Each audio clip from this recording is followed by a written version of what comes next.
let's resume our classes for BST. In the previous video, we have studied about the levels of management. In this video, we are going to study all the functions of management. This is just briefing all the functions of the management. जितने भी functions हैं इनके ऊपर separately chapters हैं जो हम आगे पढ़ेंगे. अभी इस वीडियो में आपको briefly इनके बारे में information दे देती हूँ. उससे पहले मैं आपको एक मैसेज देना चाहती हूँ. See, due to the coronavirus, the situation is getting worse day by day. The number of cases are rising day by day, as you can see. So, because of that, we cannot open the schools. See, it is not good for your health. So, it's clear that you have to study online only. Okay? आपको online जो भी stuff provide किया जा रहा है, जो कुछ भी आपको अवेलेबल किया जा रहा है, you should study with that. Okay? You have to be dedicated towards those videos. Okay? आपके जितने भी टीचर्स आपके लिए जो मेहनत कर रहे हैं, आप तक जो चीजें प्रोवाइड करवा रहे हैं, आप तक जो चीजें पहुंचा पा रहे हैं, उनसे आपको स्टडी करना चाहिए. You should be dedicated towards that. Okay? क्योंकि नहीं तो फिर आपको पूरा साल खराब हो जाएगा. Okay? So be attentive towards all those stuff and towards this class. Okay? So the first function is planning. I think I have introduced these functions to you before also. We are going to study it in detail in this video. First function is planning, है ना? आप एक manager की नजर से देखना है ना, आप एक मैनेजर हो, फिर आप क्या करोगे ना? तो obviously whenever we are going to start organization or we are going to do something big in business or anywhere. So what we do? First of all we do planning, है ना? We plan. जो भी हमें काम करना है उसके लिए हम सबसे पहले क्या करते हैं? प्लानिंग करते हैं. तो फर्स्ट फंक्शन जो है मैनेजमेंट का वो है प्लानिंग. क्योंकि अगर आपके पास प्लान ही नहीं होगा then you don't know what you need to do, what you are required to do. तो first of all we will do is planning. Planning means deciding in advance, है ना? आपको पहले से ही एडवांस में डिसाइड करके रखना है कि what to do, how to do, when to do and by whom it is to be done. है ना? आपको पहले से ही डिसाइड करना है कि हमें क्या करना है, कब करना है, कैसे करना है और उसको कौन करेगा. ये पहले से डिसाइड करना होता है प्लानिंग, है ना?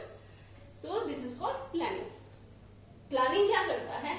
ये जो गैप है ना, आप कहाँ हो, है ना, और आप कहाँ जाना चाहते हो, है ना, where you are and where you want to go और what you are willing to achieve, है ना? your present situation and your future situation, इन दोनों के बीच में जो गैप है उसके बीच में ब्रिज बनाने वाली है वो है प्लानिंग, है ना? Planning bridges the gap between the present situation and the future situation where you want to go और what the situation you want to achieve. Okay?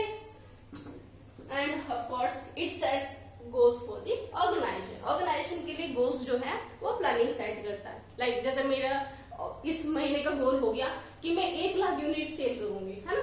या फिर मेरे को इसी महीने इतनी मेहनत करनी है कि मेरी सैलरी इंक्रीमेंट हो जाए, है ना? या मुझे एक प्रोजेक्ट दिया गया है, उस प्रोजेक्ट को मैं इसी महीने खत्म कर दूं ना. ये क्या हो गया? गोल हो गया. और ये गोल कौन सेट करता है? प्लानिंग. प्लानिंग ये जो गोल है वो सेट करता है. सेकेंड जो फंक्शन है वो है ऑर्गेनाइजिंग. मैंने प्लान किया कि मैं एक ब्रांच खोलूंगी जोधपुर में, या मैं एक ब्रांच खोलूंगी जयपुर में या दिल्ली, है ना? तो ये मेरा एक गोल हो गया, है ना? अब मैंने ये प्लानिंग कर ली है, मुझे करना. अब उसके लिए मेरे को नेक्स्ट स्टेप क्या करना पड़ेगा? ऑर्गेनाइजिंग. मुझे उस ब्रांच के लिए कैसा ऑर्गेनाइजेशन होगा, किस तरह का स्टाफ होगा, क्या मैन चाहिए, क्या मटेरियल चाहिए, है? तो सारे रिसोर्सेज को हमें डिसाइड करना है. तो प्लानिंग के बाद जो आपका नेक्स्ट स्टेप होता है वो है ऑर्गेनाइजिंग. हमें सारी चीजों को ऑर्गेनाइज करना पड़ेगा, तभी तो हमारा प्लानिंग जो है वो एग्जीक्यूट हो पाएगा. तो ऑर्गेनाइजिंग के अंदर हम क्या करते हैं? फाइनेंशियल, फिजिकल और जो ह्यूमन रिसोर्सेज होते हैं उनको हमें एक साथ लाना होता है, एक साथ उनको ऑर्गेनाइज करना होता है. क्योंकि कोई भी ऑर्गेनाइजेशन ह्यूमन बींग्स के बिना भी अधूरा है ना?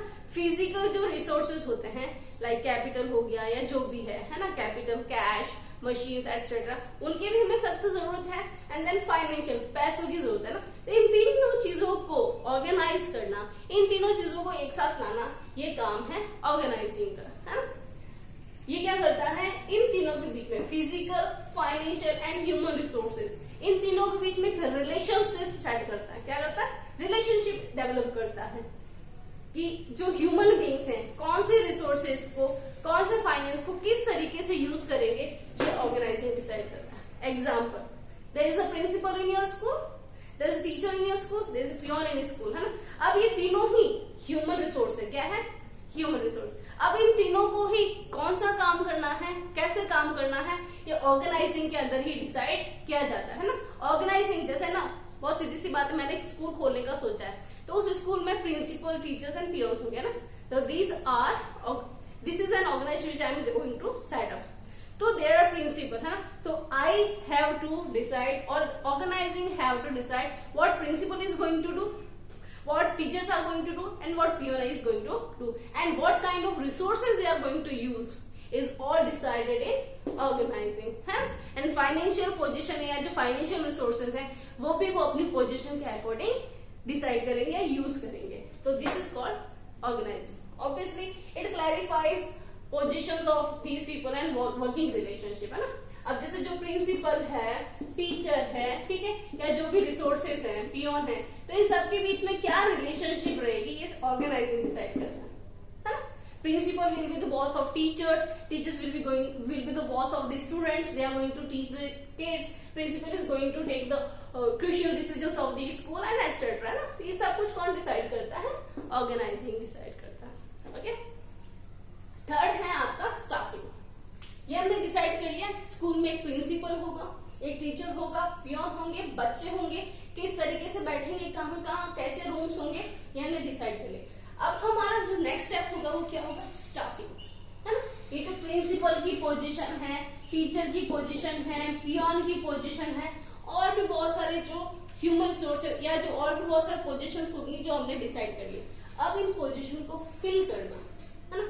प्रिंसिपल की पोस्ट पे प्रिंसिपल को बिठाना, टीचर की पोस्ट पे टीचर को बिठाना, पियोन की पोजीशन में पियोन को बिठाना, ये जो नेक्स्ट स्टेप है वो है आपका staffing. Staffing means putting the right person on the right place, है ना। तो स्टाफिंग के अंदर, स्टाफिंग क्या है? एक प्रोसेस है जिसके अंदर रिक्रूटमेंट होता है, सिलेक्शन होता है, डेवलपमेंट होता है, जो भी पर्सनल्स हैं, एंड देन उनका अप्रेजल होता है। Recruitment means finding the right person, है ना। finding the right, it means the search for the people, search for the right people होता है रिक्रूटमेंट। मतलब कि न्यूज़पेपर में या गूगल पे या फिर ऑनलाइन वेबसाइट्स पे पब्लिश करना that we are searching for the principal, we are searching for the teacher etcetera, है ना। तो जो इन पीपल के लिए या जो हम पर्सनल्स के लिए जो सर्च कर रहे हैं ना, उसका हम कहते हैं रिक्रूटमेंट। अब सर्च करने के बाद जब जो एप्लीकेशन आएंगी उनमें से हम सिलेक्शन करेंगे, उन लोगों को हम सेलेक्ट करेंगे, अपने ऑर्गेनाइजेशन में रिक्रूट करेंगे, and then we will place them on the right place, and फिर उनका हम डेवलपमेंट करेंगे, अच्छा काम करेंगे, उनका अप्रेजल करेंगे एक्सेट्रा। ये सब होता है स्टाफिंग के अंदर। नाम से पता चल रहा है स्टाफ के रिगार्डिंग, है ना। जितने भी स्टाफ हैं अपने ऑर्गेनाइजेशन में, उनको अप्रेजल करना, उनका डेवलपमेंट करना, उनको रिक्रूट करना, उनको राइट प्लेस पे रखना, ये सब कौन करता है? स्टाफिंग करता है। नेक्स्ट है डायरेक्टिंग। ये जितने भी हैं इनको डायरेक्ट करना, है ना, उनको सही डायरेक्शन में ले जाना है, डायरेक्टिंग। बहुत सिंपल सी बात है। इंस्ट्रक्टिंग, जो पर्सनल्स है उनको इंस्ट्रक्ट करना, what they have to do, guide करना। If they are not doing it properly we have to guide them towards the right direction. Then overseeing, we have to put an eye on them whether they are doing it properly or not, and then leading them towards the organizational goal, है ना। जो भी काम कर रहे हैं, जो भी एक्टिविटीज वो कर रहे हैं, उनकी एक्टिविटीज को सही डायरेक्शन में ले जाना है, डायरेक्टिंग। नाम से पता चल रहा है। एंड देन कंट्रोलिंग, सब कुछ को कंट्रोल करना, है। जो हमने प्लानिंग की थी, है ना, ऑब्वियसली वी हैव प्लान, और फिर हम उस प्लानिंग के थ्रू हम कहाँ जा रहे हैं? ऑब्जेक्टिव की तरफ। किसकी तरफ जा रहे हैं? ऑब्जेक्टिव की तरफ। तो इनके बीच में अगर कोई डिफरेंस रह जाता है, जिसको हम मैनेजमेंट के लैंग्वेज में कहेंगे डेविएशन, क्या रह जाता है? डेविएशन। कोई कमी रह जाती है तो ये कौन चेक करेगा? कंट्रोलिंग, है ना। प्लानिंग कर ली हमने, उसका एग्जीक्यूशन भी हो गया, स्टाफिंग कर ली, सब कुछ कर लिया, लेकिन क्या गारंटी है कि जो भी काम हो रहा है वो सही तरीके से हो रहा है? सब कुछ प्रॉपरली हो रहा है, एज प्लान हो रहा है, तो हमें पता नहीं चलेगा। इसके लिए हमें क्या करना पड़ेगा, कंट्रोलिंग करना पड़ेगा। कंट्रोलिंग का मतलब क्या है, प्लान में और एक्चुअल परफॉर्मेंस में कंपैरिजन करना। मैंने डिसाइड किया था 1 लाख यूनिट का सेल्स इस महीने हम करेंगे, है ना, 1 लाख यूनिट की हम सेलिंग करेंगे। तो if I am not there, है ना, if I have not achieved my objective, how I am going to do that, how I am going to know about that? तो this will be done by controlling. Controlling will compare between the planned performance and the actual performance, and if there is any deviation, controlling will take corrective measures to remove that deviation, है ना. अगर कोई कमी रहे, जैसे ना I have started working on 1st Jan, है ना, and 25th Jan controlling is comparing between planned and actual performance, and it finds out any deviation that I decided 1 lakh units and till then we have completed only 70,000 units, है ना. अब से 70,000 units हुई, 30,000 is still remaining. तो controlling यहाँ पे क्या करेगा, करेक्टिव मेजर्स लेगा, है ना. कमी क्या रह रही है, किस वजह से हम अपने गोल्स को अचीव नहीं कर पा रहे हैं, ये सब कौन डिसाइड करेगा, कंट्रोलिंग. और उस प्रॉब्लम को दूर करने की पूरी कोशिश करेगा, करेक्टिव मेजर्स लेगा और उन 30 यूनिट्स को टाइम पे कंप्लीट करने की कोशिश करेगा. This is what controlling do. ये देखता है कि जो राइट थिंग्स हैं, मीन्स ये जो प्लानिंग हमने की है, तो वो प्लानिंग का जो एग्जीक्यूशन है वो राइट टाइम पे हो जाए, राइट तरीके से हो जाए, ये जो है कंट्रोलिंग देखता है. तो basically controlling is taking care of the things और the process which is going in the organisation. Okay, so this is all for today. We are going to study the next topic in the next video.